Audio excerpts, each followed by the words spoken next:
주일 예배에 나오신 우리 성도님들을 주님의 이름으로 환영하고 축복합니다. 우리 옆에 계신 분하고 인사하겠습니다. 새해 복 많이 받으세요. 네.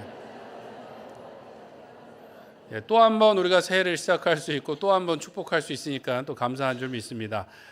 돈이 들거나 에너지가 많이 드는 것도 아닌데 이렇게 아끼시는 분들이 계신 것 같아요. 설 명절에 우리 가족들하고 함께 예배하시고 또 주님의 은혜가 넘치시기를 바랍니다. 오늘 우리가 주기도문을 계속 살펴보고 있고요. 두 번째 청원입니다. 그리고 주기도문에서 가장 핵심이라고 할 수 있는 하나님 나라 청원에 대해서 살펴보겠습니다. 성경에는 나라가 임하시오며 라고 되어 있는데 말씀드린 것처럼 우리말 성경에는 당신의 라는 말이 생략되어 있습니다. 당신의 나라가 임하게 하옵소서라는 청원입니다. 예수님께서 공생애를 시작하시면서 처음으로 선포하신 말씀이 있는데 그것은 무엇인가 하면 회개하라 천국이 가까웠느니라는 말씀을 선포하셨어요. 회개하라 하나님의 나라가 가까웠다. 예수님의 사역 또 사명의 핵심은 무엇인가 하면 사람들로 하여금 회개케 해서 어디로 들어가게 하는 것일까요? 하나님 나라에 들어가게 하는 것입니다. 그래서 기도에 대해서도 교훈하시고 마지막으로 말씀하실 때 그러므로 너희는 먼저 그의 나라와 그의 의를 구하라고 말씀하셨어요. 먼저 무엇을 구하라고요? 하나님의 나라를 구해야 된다. 그러면 다른 것들을 다 더하여 주실 것이다 라고 말씀하셨어요. 긴급하고 중요한 것이 무엇인가? 하나님의 나라라는 것이죠.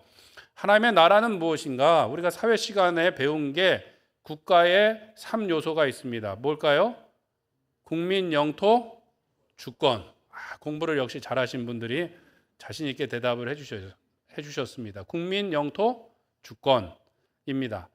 국민, 영토, 주권인데 히브리어에서 나라라는 말은 말쿠트라는 말이고 헬라어에서는 바실레이아라는 말입니다. 이 두 단어는 다 어떤 장소나 영토의 개념이라기보다는 주권의 개념, 다스림의 개념을 더 많이 가지고 있습니다.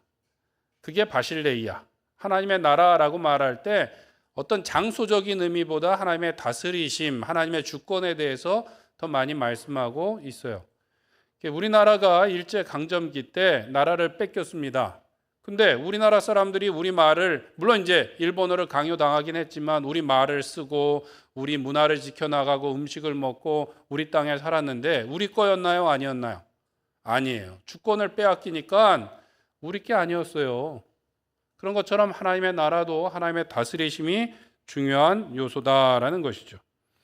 구약 성경에도 이 하나님의 나라에 대한 말씀이 많이 나오는데 특별히 선지서에 많이 나옵니다. 왜 그런가 하면 이스라엘 백성들이 하나님께 범죄를 하고 징계받아서 가나안에서 쫓겨났어요. 바벨론의 포로로 갔습니다.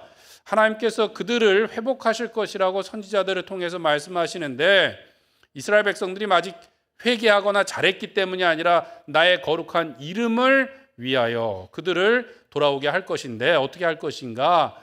그 바벨론과 열강들을 심판하여 무찌르시고 그리고 이스라엘 백성들을 해방시키시고 다시 하나님께서 시온에 임하사 다스리실 것이다 라는 말씀을 반복해서 말씀합니다. 이사야 52장에도 보면 좋은 소식을 전하고 평화와 구원을 공포하며 시온을 향하여 이르기를 내 하나님이 통치하신다. 마지막에 뭐예요? 하나님이 통치하신다라는 거예요. 하나님이 통치하신다. 그게 하나님의 나라였습니다. 그래서 이스라엘 백성들, 특별히 유대인들이 그 나라를 사모하고 있었습니다. 예수님이 오셨을 때에도 이스라엘 백성들은 열강의 지배를 받고 있었어요. 어느 나라요? 로마의 지배를 받고 있었어요. 그래서 유대인들은 아직 그 바벨론 포로기가 끝나지 않았다라고 믿고 있는 사람들이 많이 있었습니다. 바벨론에서 돌아오긴 했는데 그 다음에 헬라 제국이 자신들을 지배하고 이제 독립해서 살까 그랬더니 또 누가 왔어요? 로마 제국이 와서 더 엄하게 압제를 하더라는 것이죠. 그래서 그들은 구약 성경의 말씀을 붙들고 언젠가 메시아가 오셔서 이 로마를 혼내주고 우리를 해방시켜 주실 뿐만 아니라 다윗의 왕국보다 더 강력한 왕국을 세워주실 것이다 라는 소망을 가지고 있었죠. 하나님이 메시아가 와서 다윗과 같은 강력한 왕으로 오실 것이다 라는 바람을 가지고 있었습니다. 예수님의 제자들도 비슷한 생각이었던 것 같아요. 왜냐하면 예수님이 언제 예루살렘에 올라가셔서 왕이 되실까라는 생각을 하면서 그들이 예수님 안 계실 때마다 의논한 게 있습니다. 그게 뭘까요? 누가 예수님 좌편에 우편에 앉을 것인가를 두고 자주 다투고 싸웠습니다. 왜 그랬습니까? 예수님께서 이제 예루살렘에 올라가셔서 메시아 왕국이 오시면 누가 넘버 2가 될 것인가, 누가 넘버 3가 될 것인가, 낮아질 것이 아니라 높아질 것에 대해서 그들이 늘 생각하고 있었다라는 것이죠.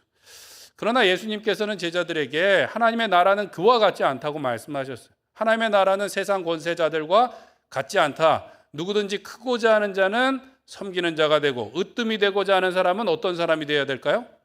종이 되어야 된다라고 말씀하셨어요. 종이. 그냥 종이 되는 척이 아니라 종이 되어야 된다라고 말씀하셨고, 예수님도 섬김을 받고자 이 땅에 오신 것이 아니라 섬기려 하고 자기의 목숨까지도 우리에게 대속물로 주신다라고 말씀하셨어요. 그리고 정말로 종이 하는 것처럼 수건을 두르고 제자들의 발을 씻겨 주셨다라는 것이죠. 그냥 하는 척만 하는 것이 아니라 정말로 낮아지는 사람이 높아지고 종이 되어야 으뜸이 된다라는 것을 예수님의 삶으로 보여주셨습니다. 그리고 하나님 나라는 니고데모와의 대화 가운데도 보면 성령으로 거듭나야 된다. 또 어린아이를 두고 어린아이와 같이 그 나라를 떠받드는 사람만 들어갈 수 있다. 부자 청년과의 대화에서는 물질이 많은 자는 하나님 나라 들어가기가 쉽다, 어렵다? 어렵다. 어렵다. 그런데 그냥 어려운 게 아니라 심히 어렵다라고 되어 있어요. 그러니까 하나님의 나라는 이 땅의 영토나 물질과 관련된 것이 아니라 조금 다르다라고 말씀하셨어요. 어떻게 다른가? 누가복음 17장에 보면 바리새인들이 예수님께 나와서 관심사였던 하나님의 나라가 어느 때에 임하겠습니까? 라고 물었습니다. 예수님께서 대답하시되 하나님의 나라는 볼 수 있게 임하는 것이 아니요 또 여기 있다 저기 있다 있다고도 못하리니 하나님의 나라는 어디에 있느니라? 너희 안에 있느니라. 너희 가운데 있느니라 라고 말씀하셨어요. 우리가 눈에 보이는 영토의 개념이 아니라 우리가 생각했던 그 나라가 아니라 이미 우리 가운데 임하여 있다라는 것이죠. 마치 공기가 어디 있습니까? 그러면 눈에 보이지는 않지만 우리 주위에 다 있고 또 우리가 숨을 쉬면 공기가 우리 안에도 있고 한 것처럼 하나님의 나라가 우리가 생각하는 그 언어의 개념으로는 생각으로는 다 설명할 수 없는 면들이 있다라는 거예요. 그렇죠? 예. 하나님도 내가 다 이해할 수 있으면 내가 믿을 만한 하나님인가요? 아니에요. 천국도 우리가 다 이해할 수가 없지만 우리가 하나하나 하나님의 크심을 알아가고 천국의 놀라운 그 비밀을 알아가는 것이 우리에게 주어진 의무이기도 하고 또한 기쁨인 줄 믿습니다. 하나님께서는 예수님을 통하여 이미 그 나라를 우리 가운데 이루게 하셨어요. 그런데 뭘 또 다시 하나님의 나라가 임하여야 될까요? 하나님은 우주 만물을 창조하시고 시간과 공간을 창조하시고 여전히 다스리시는 주권자이신데 무엇이 문제인가? 하나님께서 하나님의 형상으로 지으신 사람을 지으시고 에덴 동산을 맡겨주셨는데 아담과 하와가 어떻게 했습니까? 하나님처럼 되고자 반기를 들고 반란을 일으키게 된 것이죠. 그 결과 죄로 인하여서 사단이 죄와 사망으로 우리 가운데 왕노릇하는 상황이 되었다라는 것이죠. 우리는 죄와 사망의 종노릇하고 사단의 종노릇하는 상황이 되었다라는 것입니다. 하나님께서는 그것을 회복하도록 예수님을 보내주시고 지금도 우리 가운데 그 하나님의 나라를 확장시켜 가고 계신 줄 믿습니다. 그런데 우리도 이 하나님의 나라에 대해서 혼동하거나 또는 별로 기대하지 않고 기도하지 않을 때가 있다는 것이죠. 사실은 생각을 잘 못해요. 장례에 가서나 우리가 죽으면 어떻게 될까라고 생각하는데 또 돌아서면 잊어버리고 내가 천년만년 이곳에 살 것처럼 착각할 때가 있습니다. 미국에서 한 주일학교 선생님이 학생들에게 천국에 대해서 설명해 줬어요. 천국에는 황금길이 있고 진주문이 있는데 온갖 보석이 다 박혀 있고 그곳에는 하나님이 계신데 슬픔도 없고 눈물도 없고 병드는 것도 없고 아픈 것도 없고 죽는 것도 없고 또 너희들이 싫어하는 학교도 없고 학원도 없고 너희들을 힘들게 하는 그런 것들은 다 없는 정말 좋은 곳이야 라고 말했어요. 근데 아이가 그럼 선생님 천국에는 뭐가 있는 건가요? 거기서 뭘 하고 지내나요? 그랬더니 선생님이 활짝 웃으면서 천국에서는 말이지 천사들과 함께 종일토록 하나님을 찬양하며 예배한단다라고 말을 했습니다. 그때 학생이 참 똑똑하게 뭐라 그랬냐면 그럼 천국은 참 지루한 곳이겠네요 라고 얘기했다는 것이죠. 우리가 웃었지만 사실은 좀 그런 생각이 우리 안에 있을 때가 있어요. 천국에서 영원히 산다고 하는데 와, 뭐하고 살지? 드라마도 없는데, 그다음에 우리가 좋아하는 스포츠 경기도 없는데, 바둑도 없는데 뭐 하면서 지내지? 라는 생각을 할 수가 있다라는 것이죠. 그래서 별로 기대하지 않아요. 근데 기대하지 않고 바라지 않게 만드는 것은 누구의 일인가? 사단의 일이라는 것이죠. 하나님께서 우리에게 하나님 아버지 집, 본향집을 마련하시고 우리를 그곳으로 초대하시는 줄 믿습니다. 오늘 우리의 삶이 고달프기도 하고 여러 모양이 다르지만 그래도 기쁨으로 갈 수 있는 이유는 뭐예요? 돌아갈 본향집이 있기 때문이에요. 본향집이 있기 때문에 우리의 삶이 때로는 좀 고단하고 힘들고 어려운 일이 생겨도 괜찮아요. 오히려 기쁨이에요. 여행을 가시면 집보다 편한가요? 힘든가요? 힘들죠. 집 나가면 고생이에요. 집 나가면 고생이고 패키지 여행보다 내가 혼자 가면은 나중에 고생을 더 하지만 자랑은 더 많이 할 수 있어요. 힘들고 어려운 일이 생긴 게 뭐예요? 자랑이 될 수 있는 이유는 내가 돌아갈 집이 있기 때문이에요. 집 없이 떠돌면 그게 자랑이 될 수가 없겠죠. 기쁨이 될 수가 없겠죠. 하나님께서 우리에게 본향집을 만들어 주셨기 때문에 잠시 소풍처럼 온 이때에 우리가 여러 가지 일들을 겪을지라도 기쁨으로 이 길을 가게 되는 줄로 믿습니다. 그럼에도 불구하고 우리가 그것을 잘 잊고 살아간다는 것이죠. 전에도 한번 말씀드렸는데 마르틴 부보의 글 중에 이런 이야기가 나옵니다. 한 왕자가 아버지에게 반항을 해서 왕궁에서 쫓겨났습니다. 추방되었어요. 시간이 흐른 뒤에 왕은 아들이 걱정되어서 신하들을 보내서 어디서 무엇하고 있는지 좀 알아봐라. 걱정돼서 내가 살 수가 없겠구나. 신하들이 가서 찾다 보니까 왕궁에서 멀리 떨어진 한 마을에 허름한 여인숙에서 찢어진 옷을 입고 맨발로 술 취한 사람들 가운데 춤을 추고 있더라는 것이죠. 신하가 가서 왕자님, 폐하께서 왕자님을 좀 찾아보라고 했습니다. 아마도 뭐든지 아마 소원을 들어주실 것 같아요 라고 말을 했더니 왕자가 흐느껴 울더라는 것이죠. 그리고 한 말이 무엇인가? 따뜻한 옷과 튼튼한 신발만 있으면 얼마나 좋을까라고 얘기했다는 것이죠. 무슨 말이에요? 이 신하가 전한 말, 왕이 바랬던 건 뭐예요? 다시 왕궁으로 와서 왕자로 살라는 것인데 이 왕자는 뭐만 있으면 좋겠다고요? 신발하고 옷이 있으면 좋겠는데 라고 했다는 거죠. 우리도 이와 같이 착각할 때가 있어요. 하나님께서 우리를 왕자로 공주로 만들어 주셨는데 기껏 우리가 바라는 게 뭐예요? 명품백만 있으면 좋겠는데, 좋은 차만 있으면 좋겠는데, 조금 더 넓은 집에 살면 좋겠는데, 그리고 왕궁으로 돌아갈 생각은 하지 못한다는 것이죠. 이게 우리가 하나님의 영광과 하나님의 나라를 잊고 살아가는 방법이라고 이야기합니다. 하나님의 아들이 이 땅에 오셨지만 유대인들은 환영하지 않았어요. 메시아 왕국을 기다린다고 했지만 예수님이 하나님을 아버지라고 했다고 잡아 죽이려고 했습니다.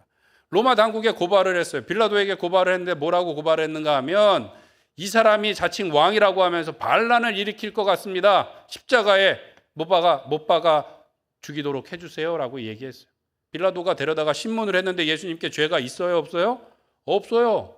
근데 사람들이 너무 화가 나서 자꾸 죽이래요. 근데 마침 6월절이고 명절이니까 죄수를 놓아주는 관례가 있어서 빌라도가 말했습니다. 보라, 너희의 왕이로다. 내가 어떻게 하랴? 내가 너희들의 왕을 좀 놓아줄까? 라고 물었더니 뭐라 그럽니까? 소리를 지르면서 요한복음 19장에 보면 그들이 소리 지르되 없이 하소서 십자가에 못 박게 하소서. 빌라도가 이르되 너희 왕을 진짜 십자가에 못 박을까? 라고 물었더니 대제사장들이 뭐라 그럽니까? 대답하되 가이사 외에는 우리에게 왕이 없습니다. 이게 지금 말입니까? 소입니까? 그렇게 성경을 연구한다 그러고 하나님을 섬긴다 그러고 메시아 왕국을 바란다 그러더니 왕이 누구밖에 없다고요? 가이사밖에 없습니다 라고 말하는 거예요. 하나님이 아니라 가이사가 우리 왕입니다 라고 말했는데 이게 뭐예요? 속마음인 거예요. 속마음. 하나님은 안중에도 없는 거예요. 메시아 왕국을 바란다 그러지만 로마 제국과 같이 강력한 권력과 부를 소유하고 싶었던 것이고, 하나님의 왕국을 바란다고 하지만 내가 왕 돼서 내가 떵떵거리고 살고 싶었던 것뿐이지 정말로 하나님의 나라를 바라고 있었던 것이 아니라는 것이죠. 우리도 마찬가지일 수 있는 거예요. 우리가 영생을 얻었다 하고 하나님의 나라를 바란다고 하지만 천년만년 이 땅에 살 것처럼 우리가 살아갈 때가 있어요. 천국이 좋다고 이야기는 하는데, 근데 희한하게도 천국에는 빨리 안 가려고 어떻게 하든 천천히 가고자 애를 쓸 때가 있다는 것이죠. 천국이 좋으면 빨리 가야 될까요? 안 가야 될까요? 대답을 안 하시네요.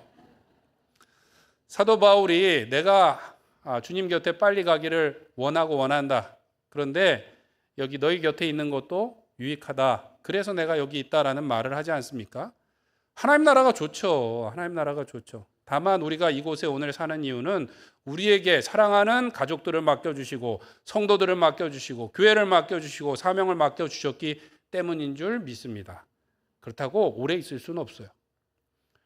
언제 주님께서 부르시면 가야 되니까 오늘 할 일들을 빨리빨리 해야 돼요.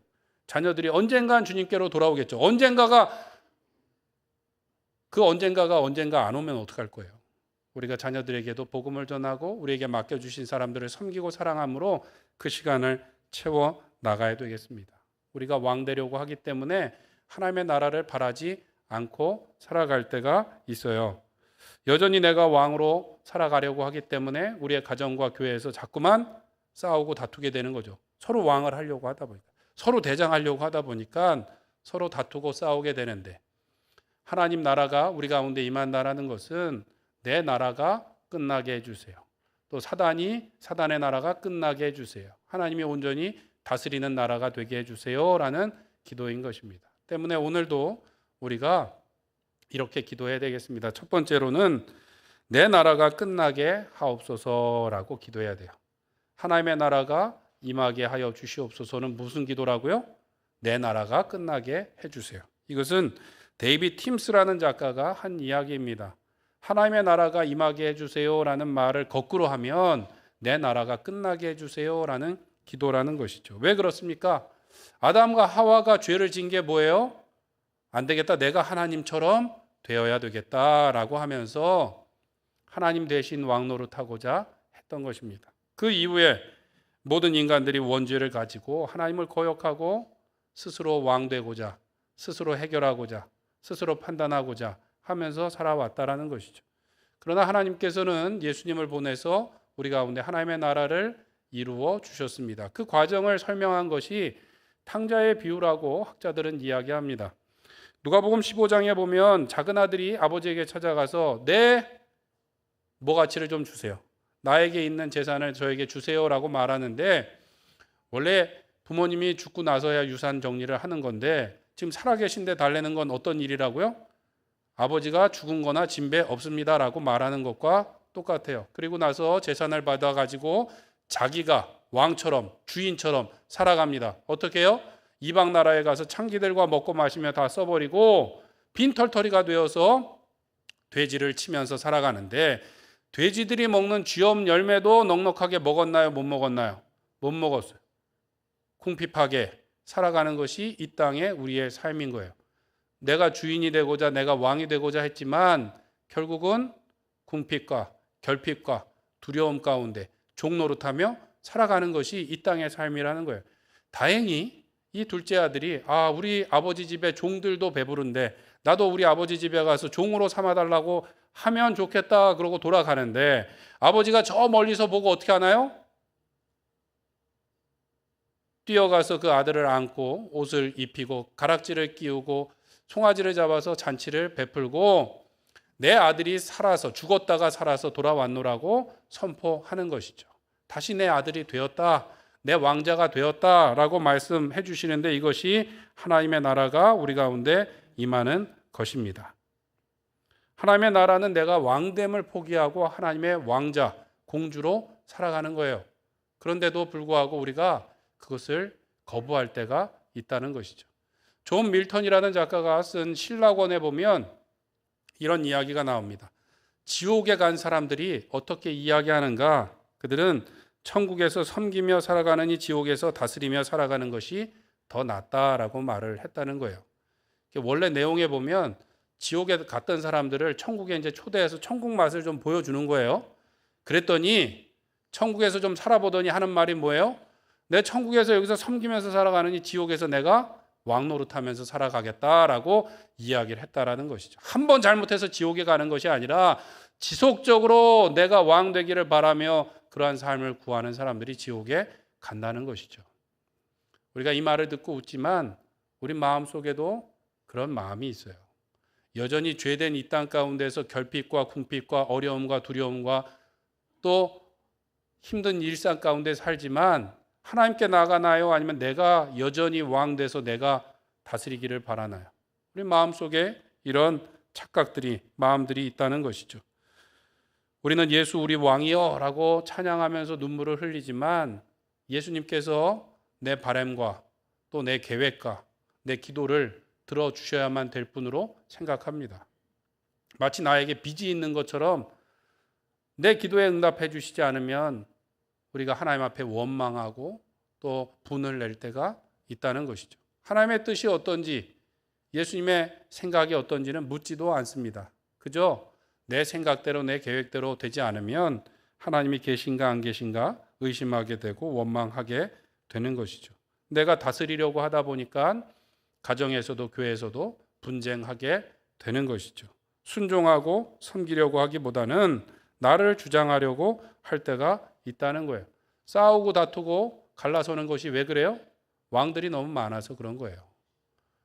우리의 왕은 오직 하나님 한 분이신데 순종하면 괜찮은데 내가 왕 되려고 하고 다른 사람도 왕 되려고 하니까 왕들끼리 싸워서 분쟁하는 것이죠. 가정에서도 교회에서도 마찬가지입니다. 내 뜻대로 안 되면 교회가 문제라고 얘기하고 내 뜻대로 안 되면 당회가 문제라고 얘기하고 내 뜻대로 안 되면 목사가 문제라고 얘기하고 하면서 문제를 만드는 그분이 문제일 수 있다는 것을 기억하셔야 될 거예요. 하나님께서는 하나님의 나라가 세상의 권세자들과 같지 않다고 말씀하셨어요. 크고자 하는 자는 섬기는 자가 되고 으뜸이 되고자 하면 종이 되어야 할 것이라고 말씀하셨습니다. 누군가를 섬긴다는 것은 내가 하고 싶은 일을 하는 것이 아니라 상대의 뜻에 맞춰서 하는 것이죠. 때로는 내가 원하는 것이 아닐 수도 있지만 겸손하게 종의 모습으로 그 사람을 섬기는 것이 하나님 나라의 법칙이라는 것입니다. 다 이해되거나 설명되거나 동의가 돼서 하는 것이 아닐 수 있어요. 하나님의 말씀에 순종하는 것도 그렇습니다. 오순절 성령 강림 이후에 성령이 충만하니까 제자들이 마치 전화 통화를 하는 것처럼 예, 하나님 다음에 뭘 할까요? 아, 그렇게 하면 이런 일이 있겠군요. 네, 알겠습니다. 오바. 그러고서는 딱 순종했나요? 그렇지 않습니다. 사도행전에 한번 보세요. 사도행전에 보세요. 다음에 어떻게 하실지 모르지만 제자들이 순종하는 모습들이 나옵니다. 빌립이 사마리아에서 전도하다가 광야가 끝나는 길까지 가라고 명령을 받고 갑니다. 거기서 누구를 만났지 무슨 일을 할지 하나님 말씀해 주셨어요? 안 해주셨어요? 안 해주셨어요. 갔다가 이디오피아 여왕의 종을 만나서 전도하게 되는 것이죠. 베드로가 그렇게 성령 충만하여 죽음을 두려워하지 않고 복음을 전했는데 욥바에서 환상을 봅니다. 그리고 이방인 고넬료의 집에 가서 복음을 전하는데 어떻게 될 줄 알고 순종했나요? 아니요. 고넬료 집에 들어가서도 우리가 유대인들이 이방인들과 상종 안 하는 걸 알지 않습니까? 내가 환상을 보고 오긴 왔는데 왜 부른 겁니까? 라고 물을 정도로 뭘 해야 될지 모르고 사람들이 하지 않고 흉이 될 만한 일인데도 순종하며 나갔다라는 것이죠. 사도행전 16장에도 보면 바울과 실라가 2차 전도 여행 때였습니다. 그들은 아시아에 가서 복음을 전하기를 원했지만 하나님의 영이 막으시고 그러면 갈라디아 지방으로 가야지 그랬는데 또 주의 성령께서 막으시고 결국은 어디로 갔을까요? 환상 중에 마게도니아 사람들이 나와서 우리를 건너와서 우리를 도우라는 말씀을 듣고 하나님께서 말씀하신 줄 인정됨이라 인정하고 그곳으로 넘어갔다는 것이죠. 넘어가서 일사천리로 복음을 전했나요? 아니요. 감옥에 갇히고 매를 맞고 돌에 맞아서 죽을 뻔하는 일들이 있었지만 이해되지 않아도 그것이 순탄하지 않아도 그들이 순종하며 나갔다라는 것이죠. 왜요? 왕은 내가 아니라 하나님이시기 때문에 그 말씀에 순종하여 나감으로 하나님의 나라가 확장되어가는 놀라운 역사 가운데 쓰임 받았다라는 것입니다. 불의 전차라는 영화로 유명한 에릭 리들은 1924년 파리올림픽에서 금메달을 따고 영국의 영웅이 되었습니다. 그 앞에는 여러 가지 보장된 미래가 있었지만 모든 것을 내려놓고 중국의 선교사로 가서 결국은 그곳에서 순교를 하시게 됩니다. 그 에릭 리들이 적었던 글에 보면 이런 글이 있습니다. 하나님 나라의 비밀을 아는 길은 오직 한 가지뿐이다. 그것은 하나님의 섭리에 완전히 순종하는 것이다 라는 말을 합니다. 하나님 나라의 비밀을 아는 유일한 열쇠가 있는데 그것은 무엇인가? 완전한 순종이라는 거예요. 하나님의 말씀을 누군가 깨달았다고 하면 이해해서 깨달은 것이 아니라 완전한 순종을 통하여 깨달았다는 것을 나는 알고 있다라고 말을 했어요. 적당한 순종, 선택적인 순종이 아니라 완전한 순종을 할 때 하나님의 말씀이 진리인 것을 깨닫게 되고 하나님 나라가 우리 가운데 있다라는 것을 경험하여 알게 될 줄로 믿습니다. 사랑하는 성도 여러분, 완전한 순종만이 내 나라를 포기하고 하나님의 나라가 우리 가운데 임하게 하는 비결이고 능력인 줄 믿습니다. 바라기는 오늘도 내 나라가 끝나고 하나님의 나라가 나의 삶 가운데, 가정 가운데, 우리의 교회 가운데 임하게 하여 주시옵소서 기도하며 순종함으로 그 나라를 세워나가는 우리 모든 로뎀교회 성도님들 되시길 축원합니다. 두 번째로 우리는 사단의 나라가 끝나게 하옵소서라고 기도하며 나가야 되겠습니다. 하나님의 나라가 임하게 하여 주시옵소서는 내 나라가 끝나게 하시고 나의 죄와 또 나의 잘못으로 인하여 사단의 종로로 타고 있는데 그것이 끊어지게 해주세요라는 기도를 하는 것입니다. 아담과 하와가 하나님의 왕 되심을 거부하고 스스로 왕이 되려고 했지만 죄와 사망의 노예가 되었다라는 것이죠. 사단이 지금도 왕 노릇하고 있는데 그것이 끊어지게 해주세요. 하나님의 생명으로 사랑으로 풍성한 주님의 나라가 오게 해주세요라는 기도를 하는 것입니다. 이사야서에 보면 하나님의 나라가 어떤 곳인가? 이사야 65장 24절에 보면 그들이 부르기 전에 내가 응답하겠고 그들이 말을 마치기 전에 내가 들을 것이며 이리와 어린 양이 함께 먹을 것이며 사자가 소처럼 즙을 먹을 것이며 뱀은 흙을 양식으로 삼을 것이니 나의 성산에서는 해함도 없겠고 상함도 없으리라 여호와의 말씀이니라. 아멘. 하나님의 나라는 어떤 곳이에요? 배고프지 않은 곳. 하나님의 나라는 어떤 곳이에요? 싸우지 않고 다치지 않고 아프지 않고 서로 해하지 않는 화평한 나라다라고 말씀하고 있습니다. 결핍도 다툼도 질병도 상함도 죽음이 없는 곳이고 하나님의 영광으로 생명으로 사랑으로 충만한 곳인 것을 곳이 임하게 해주세요라고 우리가 기도하는 것이죠. 사단은 처음부터 거짓말장이었고 우리를 빼앗고 죽이고 망하게 하는데 그 사단의 지배권이 끝나게 하시고 하나님의 생명으로 사랑으로 능력으로 충만하게 하여 주시옵소서라고 기도를 하는 것이죠. 그래서 두 가지 의미가 있습니다. 하나님의 나라가 이 땅 가운데 임하게 해주세요라는 것은 하나님께서 잃어버린 사람들이 돌이켜서 회개하고 주님의 백성 되게 해주세요라는 뜻도 있고 또 한 가지는 이 세상 가운데 전쟁과 기근과 부패와 참혹한 비극들이 끝나고 하나님의 사랑으로 다스림받는 세계가 되게 해주세요라는 기도이기도 합니다. 믿지 않는 사람들은 뉴스를 보면서 가끔 그렇게 말할 때가 있습니다. 예수 믿는 사람들이 하나님이 있다고 하는데 하나님이 계시면 어떻게 저렇게 참혹한 참사가 일어날 수 있겠는가라고 이야기하기도 하고 하나님이 계시면 어떻게 저렇게 나쁜 사람들이 악행을 저지르는데 가만히 계실 수 있느냐라고 원망하기도 합니다. 우리가 죄인인 것은 간과하고 있는 것이죠. 우리 모두 죄인이고 죄 가운데 우리가 서로 얻고자 싸우고 다투고 죽이고 하는 것이 이 땅의 세계라는 것이죠. 근데 우리도 예수님을 믿는다고 하지만 비슷하게 이야기할 때가 있어요.